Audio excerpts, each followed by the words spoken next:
New York City is the most mythologized place in America. Decades of film, television, music, and advertising have built a version of it in people's minds so vivid and specific that the actual city barely has a chance. Most tourists don't visit New York. They visit the idea of it and spend the whole trip confused about why the two don't match. Here are 10 places in New York City tourists regret visiting instantly. Place 1. The 9/11 Memorial Pools without the museum. This entry isn't about the place being bad. The 9/11 Memorial Pools, the two massive reflecting pools set into the footprints of the original Twin Towers, each one nearly an acre in size, with water falling 30 feet into a central void, are genuinely moving. The design by Michael Arad and Peter Walker won an international competition in 2003 and opened to the public in 2011. The names of the 2,977 people killed in the September 11th attacks and the February 1993 World Trade Center bombing are inscribed in bronze around the edges of both pools. On a quiet morning, the memorial is one of the more powerful public spaces in the country. The regret comes from the way most tourists experience it, as a photo stop on the way somewhere else. They spend 15 minutes at the pools, take the obligatory pictures, check the box, and move on, without going into the museum below, without reading the names, without sitting with what they're actually standing above. The 9/11 Memorial Museum, which opened in May 2014, is built largely underground within the actual foundations of the original towers. The bedrock walls, the slurry wall that held back the Hudson River during and after the collapse, the surviving last column removed in the final stages of the recovery effort. These are not exhibits in the conventional sense. They are the physical remains of the event. The museum charges admission, around $33 for adults as of recent years, and it takes most visitors 3 to 4 hours to move through it properly. The regret specific to this entry is the gap between the weight of the site and the lightness with which it tends to be visited. If you go properly. Read the names. Go into the museum. Give it the time it is asking for. Treating it as a backdrop for a photo and moving on is a disservice to the place and, more to the point, to what it represents. There is also the question of how the site fits into the broader transformation of Lower Manhattan. The World Trade Center site sits in a neighborhood that has changed almost beyond recognition since 2001.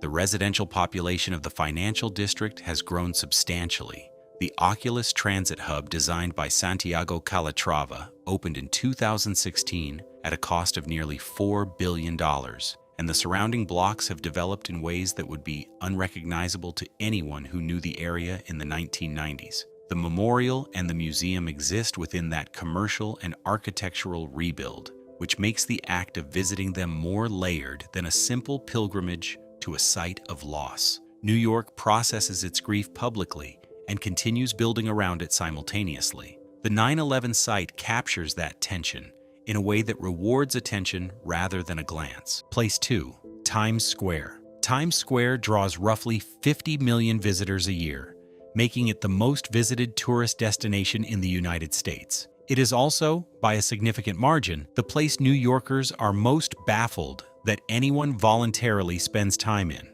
But the more interesting question isn't why Times Square is bad, it's why it replaced something. The area around 42nd Street and Broadway was, from roughly the 1910s through the 1970s, the commercial and cultural center of New York entertainment. Legitimate theaters, jazz clubs, the original Penn Station a few blocks west, hotels that attracted the working and middle classes because Midtown was where you went for a night out. The decay that followed, the crime, the sex trade, the abandonment, was real. But so was what the 1990s cleanup erased. The sanitization that made Times Square safe also made it generic, handing it over to the same brands and franchise concepts that occupy every other high-foot traffic commercial corridor in America. What sits there now is a 13-block stretch of LED billboards, chain restaurants, and costumed characters who will demand a tip if you make eye contact. The pedestrian plazas on Broadway, created in 2009 when the city closed sections of the street to cars,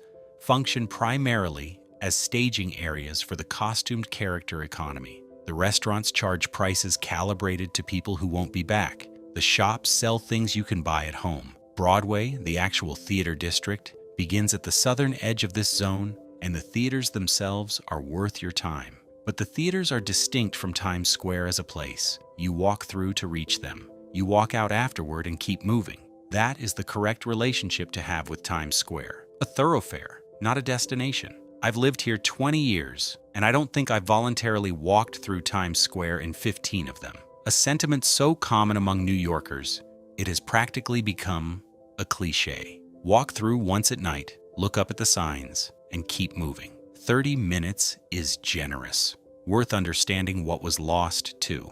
The 42nd Street of the pre-cleanup era had real problems. The crime statistics were not manufactured, but it also had the New Amsterdam Theater, the Victory Theater, and a dozen other venues that showed grindhouse films and hosted performers that the rest of the city preferred to pretend didn't exist. There was a version of New York culture happening on those blocks that was genuinely specific to the place. The version that replaced it, the Disney Store, the Olive Garden, the M&M's flagship, is not specific to anywhere. It exists in airports. The trade-off was safety for identity, and New York made the trade without fully accounting for what it was giving up. Place 3, Statue of Liberty, without a plan. The Statue of Liberty, formerly Liberty, enlightening the world, a gift from France dedicated on October the 28th, 1886, is one of the most recognizable structures on Earth, and arriving at it by water has genuine impact. None of what follows is an argument against the statue itself.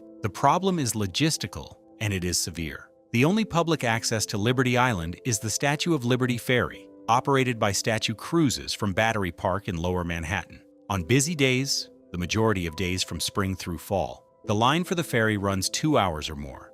General admission lands you on the grounds and at the base of the statue.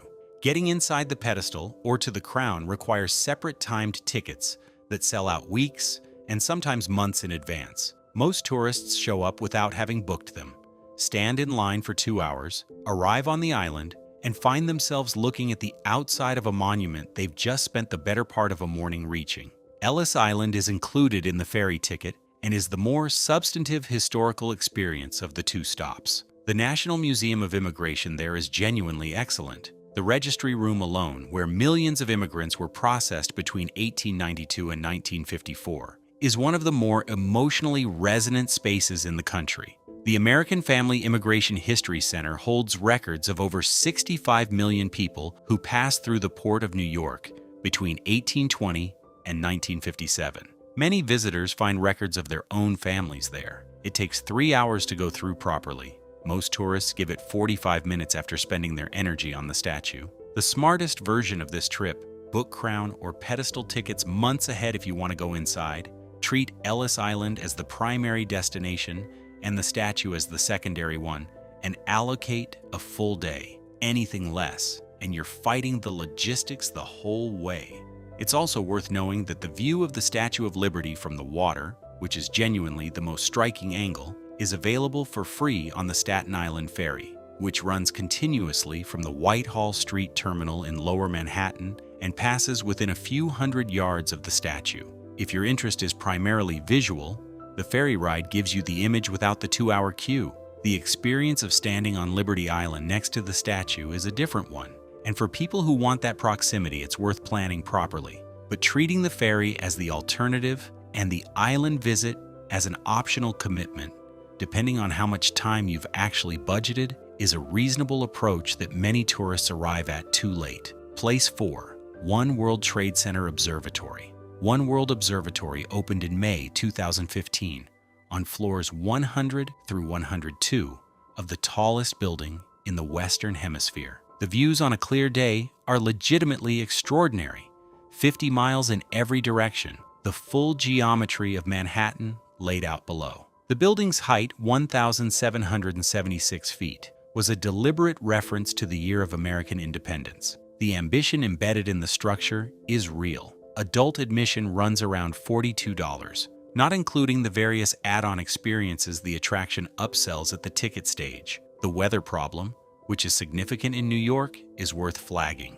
The city is frequently overcast, hazy, or flat gray for extended periods, and the observatory gives no refunds for poor visibility. A substantial portion of visitors on any given day look out at a white haze where the skyline should be. The top of the rock at 30 Rockefeller Plaza offers a comparable view, facing south toward the Empire State Building and the full Manhattan skyline, rather than looking out from the middle of it, at a lower price, with an outdoor deck that One World lacks. The Empire State Building's observation deck carries a history and an aesthetic that One World's more corporate environment cannot match. There is also something tonally complicated about a premium-priced tourist experience sitting directly above the 9/11 Memorial and Museum. The site asks for two different kinds of attention at once, and the observatory's enthusiasm for upsells and see forever theater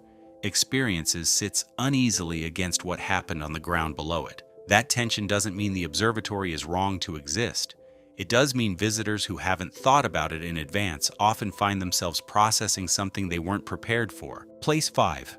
Rockefeller Center, most of the year. Rockefeller Center is one of the genuine architectural achievements of 20th century America. The complex of 19 commercial buildings constructed between 1930 and 1939 in Midtown Manhattan was the most ambitious private development project of its era. Built during the Depression, mostly financed by John D. Rockefeller Jr., after the original anchor tenant, the Metropolitan Opera, withdrew from the project, the Art Deco design, the integration of public space with commercial function, the sculptural program throughout, Paul Manship's gilded bronze Prometheus above the skating rink, Lee Laurie's Atlas on Fifth Avenue, the mosaics and bas-reliefs throughout the building interiors. All of it represents a level of ambition in private development that has not been repeated at this scale. For roughly 6 weeks in winter, late November through early January, the ice rink is open, the Christmas tree is installed and lit, and the place delivers exactly what the postcard promised.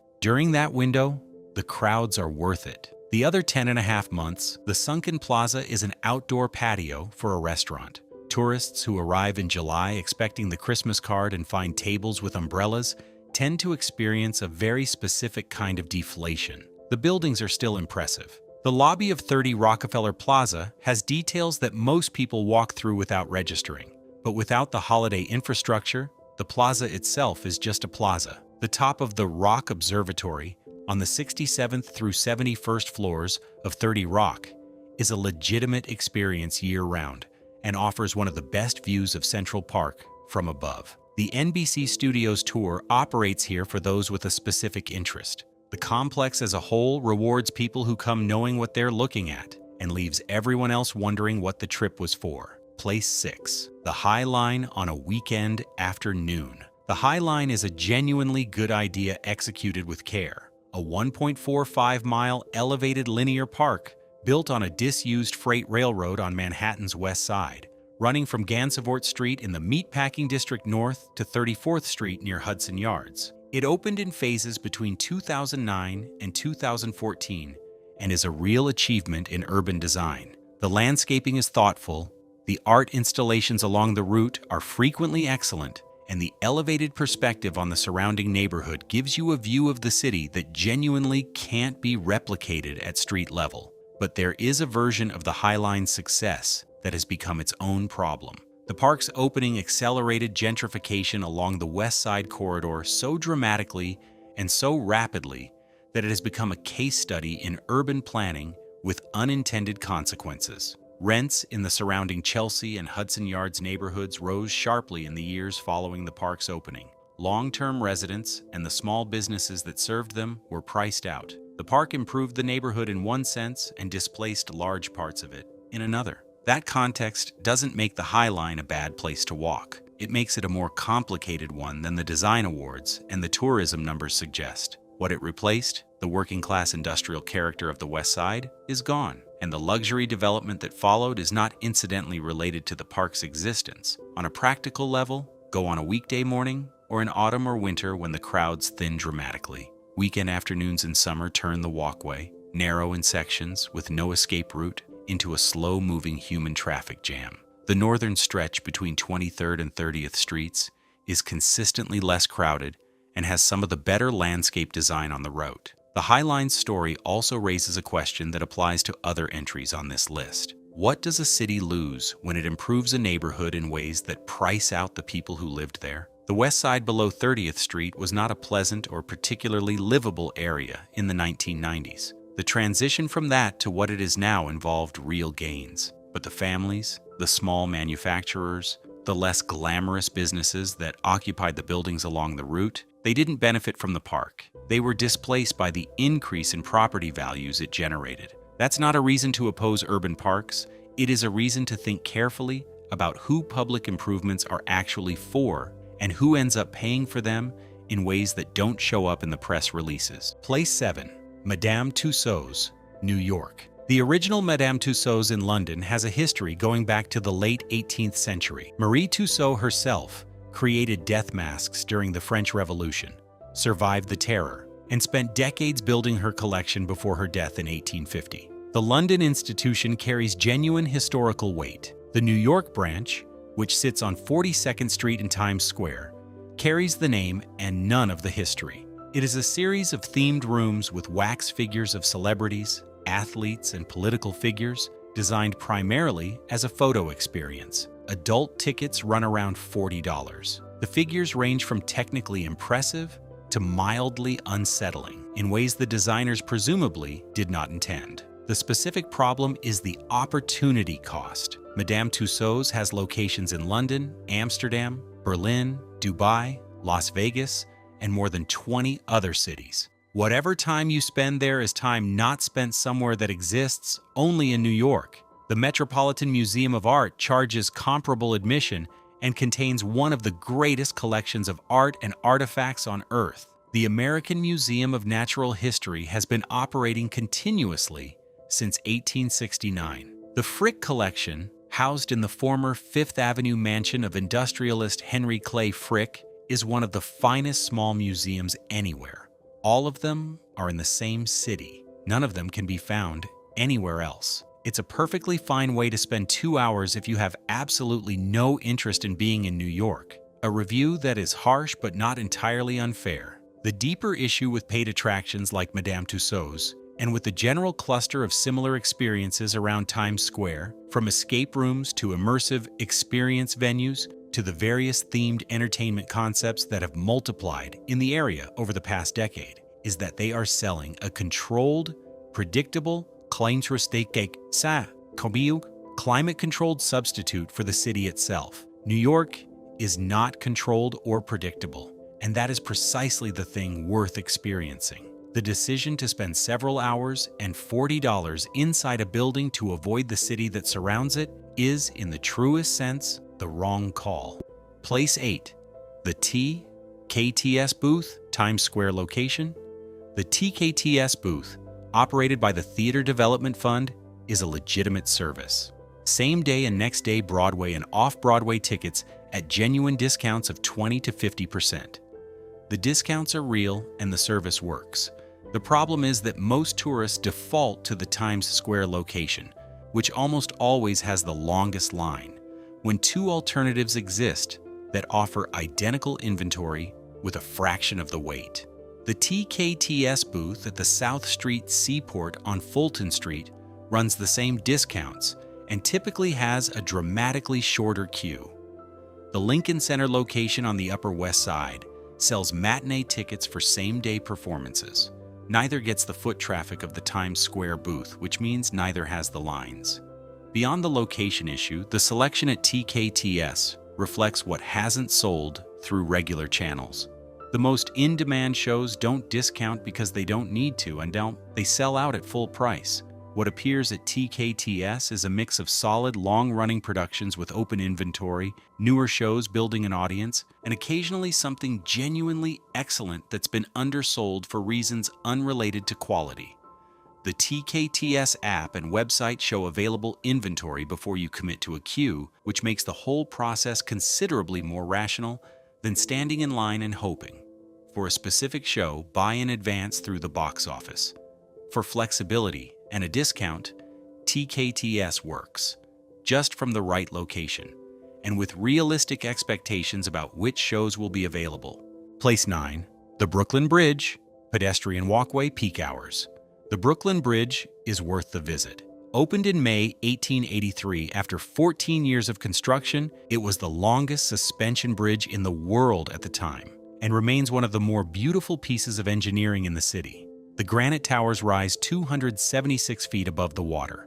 The view from the pedestrian walkway, Manhattan's skyline behind you, Brooklyn's neighborhoods ahead, the East River below, is one of the defining views of New York. Crossing it on foot is, under the right conditions, genuinely memorable. The conditions matter enormously. The pedestrian walkway is a shared path with a lane for cyclists and a lane for walkers, running down the center of the bridge elevated above the vehicle traffic on either side. On weekend afternoons and summer evenings, it is one of the most congested pedestrian corridors in the city. Cyclists, many of them delivery workers who are trying to move efficiently and have no patience for tourists stopping to photograph the skyline, come through at speed in a lane that visitors frequently wander into. The conflicts between pedestrians and cyclists on the Brooklyn Bridge walkway have been a persistent and well-documented problem, with injuries reported regularly. The city has considered various redesigns of the walkway to separate the traffic more clearly, with ongoing discussion about the best configuration. In the meantime, the experience of crossing the bridge at peak hours, navigating crowds, stepping back from the cyclist lane, stopping to let tour groups reassemble, is a far cry from the contemplative walk the photographs suggest. Cross early in the morning, cross in autumn or winter, go from Brooklyn to Manhattan rather than the more tourist-trafficked direction, which tends to be less crowded. The bridge at 7 a.m. on a weekday in November belongs to a completely different category of experience than the same walk on a Saturday afternoon in July. The Brooklyn side of the bridge is also worth noting as a destination in itself. Dumbo, down under the Manhattan Bridge overpass, sits at the Brooklyn foot of the bridge and has become one of the more photographed neighborhoods in the city, largely because of the view of the Manhattan Bridge framed between buildings on Washington Street. It's a legitimate view. The neighborhood has also been thoroughly gentrified over the past 2 decades, and what was once an industrial arts district is now primarily luxury residential, with a collection of upscale restaurants and boutiques. Brooklyn Bridge Park, which runs along the waterfront just south of the bridge, offers some of the best views of the lower Manhattan skyline from across the water and is worth extending the walk for if you're crossing with any energy left. Place 10.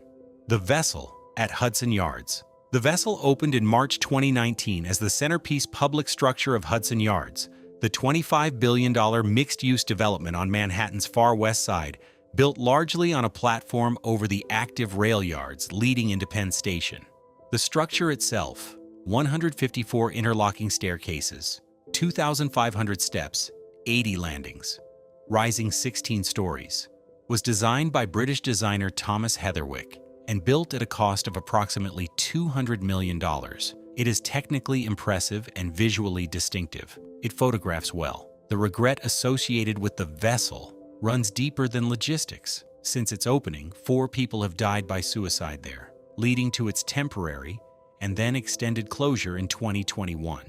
As of 2023, the Vessel remained closed to the public while its owners, related companies, considered structural and policy changes to allow it to reopen safely. The question of whether it would reopen at all, in what form, and with what kind of barriers or supervision remained unresolved.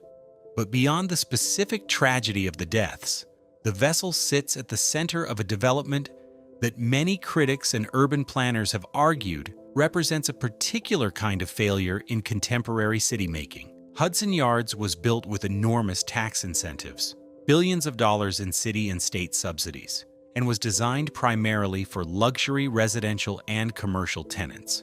The public space, including the Vessel, was the civic fig leaf, evidence that the development offered something to New York beyond apartments that cost millions of dollars and offices for financial firms.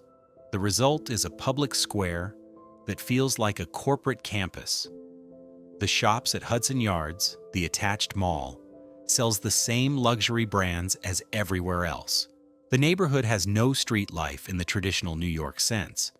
It was built all at once, without the layered, accidental history that gives New York neighborhoods their character. The vessel, whatever its architectural intentions, stands in the middle of all of that as a monument to a version of public space that was designed to be photographed rather than inhabited. Hudson Yards also illustrates something specific about how New York's public resources have been deployed in recent decades. The tax incentives that made the development possible, including a payment in lieu of taxes arrangement that routed hundreds of millions of dollars away from the city's general fund, were justified partly on the grounds that the development would create jobs and generate long-term tax revenue. Whether that trade was worth it is a question that urban economists, city council members, and journalists have debated at length without a settled conclusion. What is not disputed is that the money that subsidized Hudson Yards was money that did not go elsewhere, to schools, to transit, to housing in the parts of the city that needed it. The vessel is a beautiful staircase to nowhere sitting at the center of that set of choices. Visiting it, or trying to, is a reasonable occasion to think about what a city is actually for. New York rewards the visitor who arrives with less certainty about what they're going to find. The city that gets sold to tourists, the skyline, the landmarks, the famous addresses, is real, but it's the thinnest version of what's actually there. What's underneath it is denser, more complicated, and considerably more interesting.